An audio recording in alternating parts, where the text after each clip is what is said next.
buenas noches, comunidad. Hoy abordamos de nuevo un tema muy interesante que son las experiencias paranormales inexplicables que le han ocurrido a niños y niñas en la comunidad. Son muy diferentes a todas porque, sin duda, cuando somos niños tenemos más sensibilidad, creemos más, estamos abiertos a la posibilidad de que exista lo sobrenatural, y es por eso quizás que ciertos entes, espíritus o demonios tienen una predilección por manifestarse ante personas de esta edad. Y bueno, sí es cierto que los seres de bajo astral se alimentan de nuestro miedo. Los niños son el objetivo perfecto. Esperamos que disfrutes las historias de hoy. Apaga la luz y déjate llevar. Ya estás escuchando Relatos de la Noche.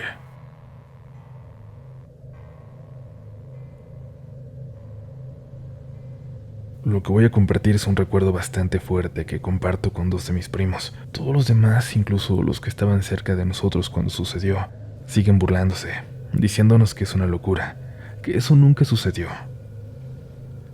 Casi todos teníamos entre 8 y 14 años cuando pasó. Yo era de los más grandes. Imagínense 8 chamacos haciendo desastres solos en un ranchito. Bueno, no era precisamente un rancho. Había animales como perros, gatos y gallinas, pero así le llamábamos por estar a medio cerro, lejos de todo en la ciudad. Esa es la casa donde creció mi mamá y mis tíos. Seguido nos quedábamos ahí, cada que había una fiesta, un funeral o algo en la iglesia.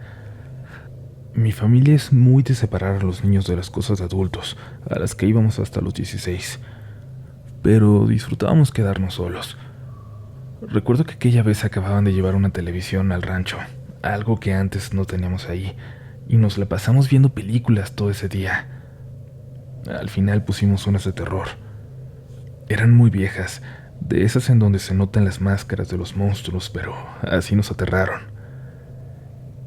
Andábamos en eso ya anoche, cuando se escuchó como si alguien estuviera llorando fuera. Nos volteamos a ver entre nosotros. Lo primero que hicimos fue ver quién faltaba para saber quién nos quería jugar una broma, pero todos estábamos ahí. Unos en un cuarto y otros en otro, pero todos estábamos adentro. Los más grandes abrimos la puerta y salimos unos metros más para ver alrededor de la casa. No había nadie.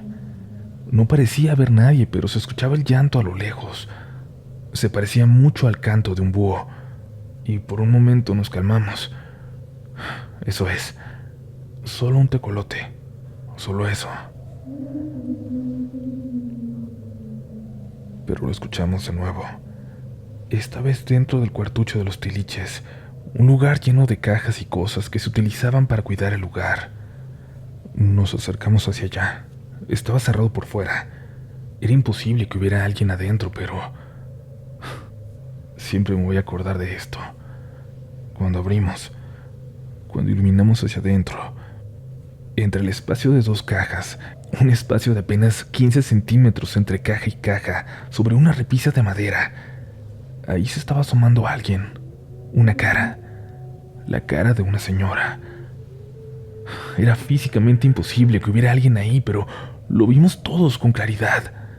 Una cara que movía los ojos hacia nosotros cuando la iluminamos con la lámpara. Salimos corriendo de regreso y todos los demás, los más chicos, se burlaban de nosotros y no nos creían. Hasta querían salir para ver, pero no se los permitimos. No lo íbamos a permitir. Nunca más volvimos a ver nada así. Yo creo que porque, por suerte, tiraron a los pocos meses ese cuartucho de madera. Pero a veces se escucha todavía el canto de los búhos por las noches. Se acerca. Parece otra cosa. Un llanto en el viento.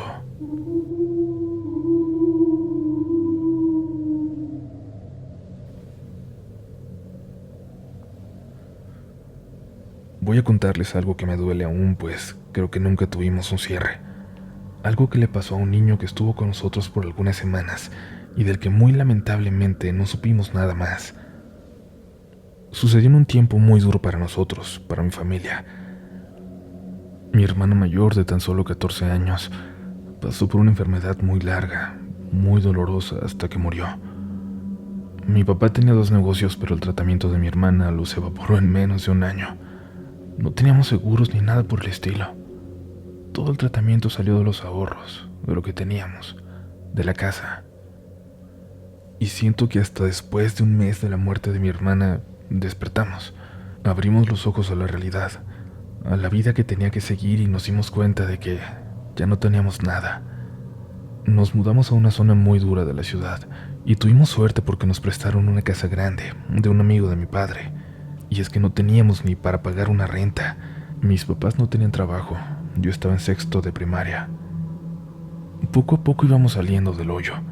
Mi papá se empezó a mover entre sus conocidos y le dieron trabajo atendiendo una tienda de esas que están en cada esquina de México.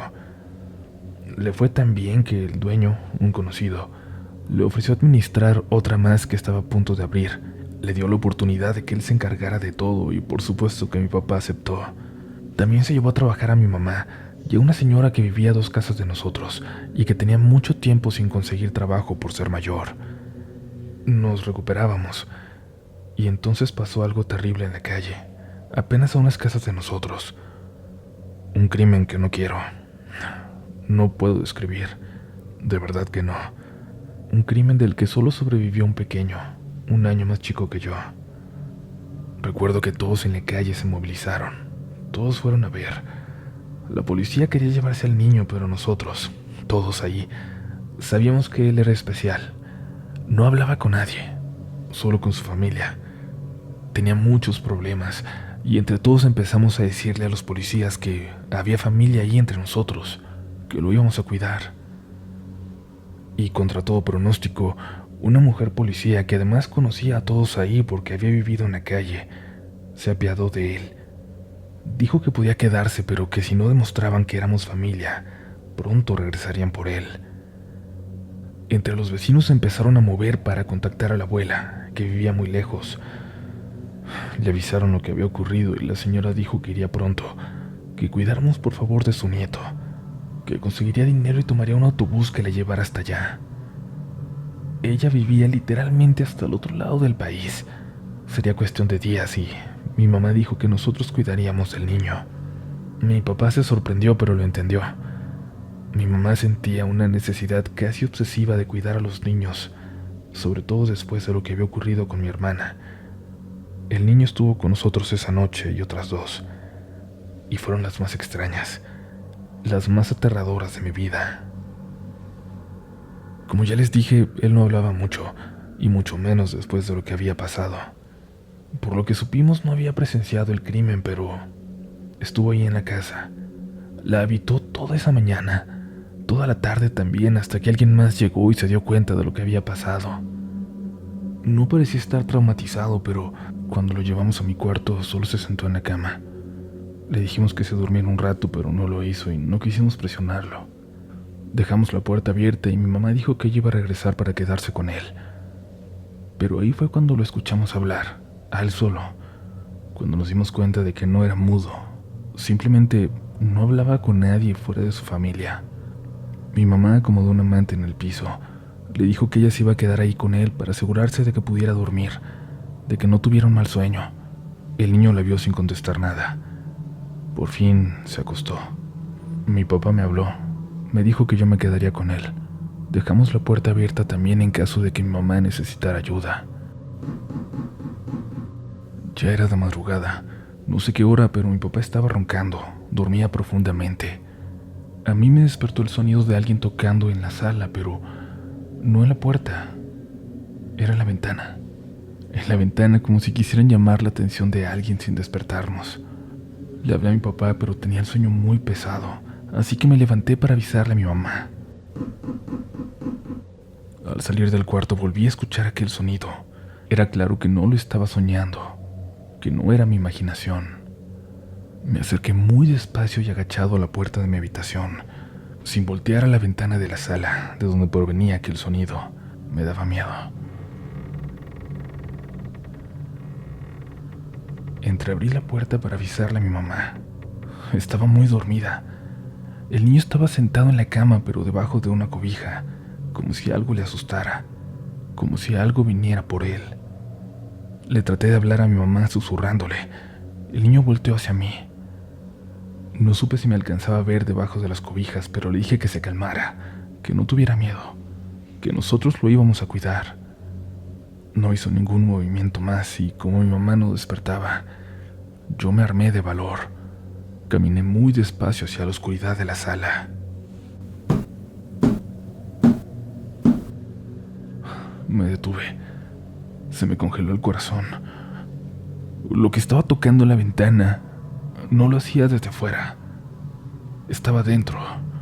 Lo que estaba tocando la ventana era el niño, que se había levantado y parecía hablarle a alguien más allá afuera. Me fui de espaldas y no podía respirar. Me estaba ahogando. No sabía quién estaba en mi habitación, en la cama, con mi mamá dormida ahí, y por alguna razón mis papás no podían despertar. Aunque mis palabras no lo habían logrado, cuando escucharon mi dificultad para respirar, lograron despertar de alguna forma y salieron a buscarme. Mi mamá gritó cuando vio al niño parado en la ventana y después supe por qué. Y es que cuando ella despertó y salió corriendo a la sala, aún vio a eso ahí, a lo que estaba en el cuarto sentado, tapado bajo las cobijas. Fue la noche más horrenda que he vivido. Recuerdo a mis papás revisando toda la casa, preguntándole al pobre niño si alguien lo había seguido y él que no podía respondernos. Pude dormir solo a ratos y por la mañana mi mamá convenció a mi papá de ir a trabajar, de ir a abrir la tienda, aunque no quería dejarnos solos. Unas vecinas fueron a quedarse con nosotros, y es que creo que en el fondo todos en la calle sabíamos que había algo muy extraño, que algo muy raro estaba pasando ahí. Esa noche nos prestaron un catre y decidimos que el niño durmiera ahí, en el cuarto de mis papás, y nosotros tres en la cama, para poder cuidarlo, para estar todos con él, para estar todos juntos. Lo armamos y el niño se acostó muy a gusto ahí. Casi, no sé, casi podría decir que nos agradeció con la mirada. Nos fuimos a dormir. Desde mi posición podía ver al niño con solo abrir los ojos. Me daba miedo que en algún momento llegara algo más ahí, lo que fuera que lo había visitado la noche anterior. No me podía dormir. Apenas lo hacía, empezaba a soñar cosas feas. Abría los ojos, volteaba hacia el niño y lo veía de espaldas, dormido, muy tranquilo. Mis papás también dormían profundamente. Mi mamá no ronca, pero lo notaba en su respiración. De pronto mi papá se levantó en un movimiento. Nos preguntó si habíamos escuchado. No sabíamos a qué se refería, pero en eso escuchamos gritos a lo lejos, en la calle. Se levantó rápido y luego salió mi mamá detrás de él y me dijeron que me quedara con el niño. Pero en la calle la gente gritaba. Todos estaban saliendo de sus casas. Toqué en el brazo al niño y le dije que me esperara, que iba a la puerta para ver qué estaba pasando y volvía. Pero cuando llegué a la puerta, vi que la gente corría hacia su casa, hacia la casa del crimen. Luego empecé a escuchar cómo le reclamaban cosas a mis papás. Corrí hacia ellos. Estaban todos dentro del patio de aquella casa y ahí estaba aquel niño, el mismo al que yo pensaba. Acababa de tocar en el brazo de nuestra casa. El niño se veía muy mal, estaba todo morado y una señora lo abrazaba y lo quería como reanimar. Otra señora estaba en shock y dijo algo que en ese momento no escuché, algo que supe hasta años después. Dijo que ella iba llegando de trabajar de madrugada y no pudo evitar asomarse hacia aquella casa, voltear por curiosidad, y vio a aquel pobre niño, pero colgando, como si alguien lo estuviera ahorcando, pero era alguien invisible. Solo vio al niño flotar, y estaban pasando cosas tan raras ahí que la gente le creyó. La misma mujer policía que había dejado que el niño se quedara con nosotros se lo llevó esa noche. Por lo que supimos, por la mañana llegó su abuela por él, sin preguntar nada más, sin preguntar por detalles de lo que había pasado en su casa. Se lo llevó y no regresaron jamás. Todo esto yo lo recordaba como un sueño, parte de esos momentos difíciles que habíamos vivido en esa temporada, pero recientemente escuché que mis papás lo platicaban con una de mis tías. Lo platicaban exactamente como yo lo recordaba. Aún me es muy difícil creer que en realidad sucedió. Cada fibra de mi cuerpo deseaba que no hubiese sido real. Qué bueno que siguen por aquí. Si no te has suscrito, ya sabes que no te cuesta nada y para nosotros será un placer que te vuelvas parte de esta comunidad, de la mejor comunidad de internet, y que no te pierdas ningún episodio por venir. Síguenos en nuestras redes sociales donde nos vas a encontrar como RDLN Oficial. Yo soy Uriel Reyes y a mí me encuentras como Upolch en todas partes. Y bueno, es momento de seguir. Aún nos queda una historia y esperamos que te guste, que se quede contigo. Sigue escuchando Relatos de la Noche. Mi hermana y yo estábamos muy chiquitas cuando vivimos esto. 7 ella y yo 10 años. Estábamos solas porque mi papá tenía varios días fuera de la casa y mi mamá salió de emergencia para pasarle corriente a una de sus hermanas, que se había quedado en un lugar algo peligroso de la ciudad. En ese momento, al pensar que iba a tardar solo una media hora, le pareció más prudente dejarnos en casa que llevarnos para allá. Eran las 10 de la noche. Mi hermana ya tenía que haberse dormido, pero mi mamá le dijo que podía quedarse conmigo en lo que ella regresaba. Habían pasado unos minutos desde que mamá se fue, cuando mi hermana me preguntó si podía ir por una galleta. Le dije que sí. Mi hermana se ponía muy nerviosa si estábamos solas, y quizás con eso se tranquilizaría. La galleta de algo iba a servir. Fer, ven por favor, me dijo momentos después de que salió. Yo salí aún embobada por la tele de mi cuarto y le pregunté si no las alcanzaba o qué pasaba, pero cuando volteé la vi en la sala, mirando hacia la recámara de mis papás justo en medio de nosotras. Me hizo señas de que me acercara, de que no hiciera ruido. Cuando noté que estaba llorando, corrí hacia ella, la abracé y le pregunté qué estaba pasando. Hay una señora en el cuarto de mi mamá, me dijo. Yo ni siquiera había volteado para allá porque siempre que no estaban, ella o mi papá, sin falta, cerraban esa recámara. Tiempo después supe por qué, porque mi papá siempre tuvo armas ahí, pero no podía ser que estuviera abierta. Me giré para verla. La puerta estaba abierta. Adentro solo había oscuridad, no se alcanzaba a ver nada. No te preocupes, solo se le olvidó cerrarla a mi mamá, le dije, pero me respondió que no, que las dos habíamos visto cuando ponía la llave antes de decirnos que no tardaba y tenía razón. No hay nadie, te prometo que no hay nadie, le decía cuando me interrumpió, cuando puso su manita en mi boca y con esa mano me volteó hacia allá. Dentro de esa habitación se empezaba a dibujar una cara, solo la cara, nada más. Una mujer, tan blanca que parecía una máscara, que parecía que no era real y sonreía horrible. Esperamos afuera a que mi mamá volviera. Todos esos recuerdos los tenemos borrosos, como si los hubiéramos borrado, como si nuestro cerebro hubiera bloqueado lo más traumático de nuestras memorias. Recuerdo que lloramos de miedo en la banqueta hasta que mi mamá regresó. Le dijimos lo que vimos y ella entró para revisar, pero su cuarto estaba cerrado. Todo estaba bien, intacto. Y nunca nos creyó, incluso hoy hasta la fecha. Dice que fue nuestra imaginación por ver tantas películas de terror, pero la verdad es que mi hermana y yo las odiábamos. Las odiamos aún hoy, pero en ese momento les puedo jurar que nunca habíamos visto completa una sola película de miedo. Será por siempre el recuerdo más horrible que tengo. El terror absoluto de ver a alguien en casa, con nosotras solas, de ver un ente que no logras entender y que además nadie te crea, que sea solo tuyo. Lo hace un recuerdo aún peor. Gracias por leer. Gracias si alguno lo hace también por creer, porque siempre nos hizo falta.